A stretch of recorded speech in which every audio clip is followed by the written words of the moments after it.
Hello, ഇതെന്താന്ന് മനസ്സിലായോ? വേഗം വന്നോ, കണ്ടു നോക്കൂ. വീണ്ടും ദാ അങ്ങനെ ഞങ്ങളുടെ വീട്ടിൽ പിടിച്ച പ്രിയൂർ മാങ്ങയുമായിട്ട് ഞാൻ വന്നിരിക്കുകയാണ്. അപ്പൊ ഞങ്ങളുടെ പ്രിയൂർ മാങ്ങ വലുതാണ് കേട്ടോ. ഒരെണ്ണമൊക്കെ 2 കിലോയോളം വരും.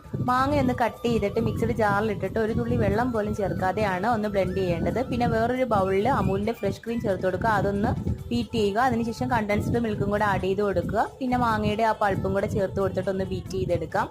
അതിനുശേഷം നമുക്ക് വേറൊരു കണ്ടെയ്നറിൽ മാങ്ങയുടെ ഈ പൾപ്പും എല്ലാം കൂടെ മിക്സ് ചെയ്തതുണ്ടല്ലോ, അത് നമുക്ക് ചേർത്ത് കൊടുക്കാം. പിന്നീട് ഒരു അലുമിനിയം ഫോയിൽ പേപ്പർ വെച്ചിട്ടൊന്ന് കവർ ചെയ്യാം, അല്ലെന്നുണ്ടെങ്കിൽ പ്ലാസ്റ്റിക് റാപ്പായാലും ചെയ്താൽ മതി. പിന്നെ ഒരു 7 തൊട്ട് 8 മണിക്കൂർ വരെ ഫ്രീസ് ചെയ്യണം. അതിനുശേഷം നമുക്ക് ഇത് പെർഫെക്റ്റ് ആയിട്ട് കിട്ടും. അപ്പം എനിക്കിതാ ഇതുപോലെ കിട്ടിയിട്ടുണ്ട്, നല്ല പെർഫെക്റ്റ് ആയിട്ട് കിട്ടിയിട്ടുണ്ട്. പിന്നെ നമുക്കതൊന്ന് വേണമെങ്കിൽ ഗാർണിഷ് ചെയ്യാം. പഴുത്ത മാങ്ങയൊന്നും കളയല്ലേ. അപ്പൊ വീട്ടിൽ തന്നെ നമുക്ക് കടയിലൊന്നും പോകാതെ പെട്ടെന്ന് തന്നെ മാംഗോ ഐസ്ക്രീം തയ്യാറാക്കാം. വീഡിയോ ഇഷ്ടപ്പെട്ടാൽ ലൈക്ക് ചെയ്യാനും സബ്സ്ക്രൈബ് ചെയ്യാനും മറക്കല്ലേ.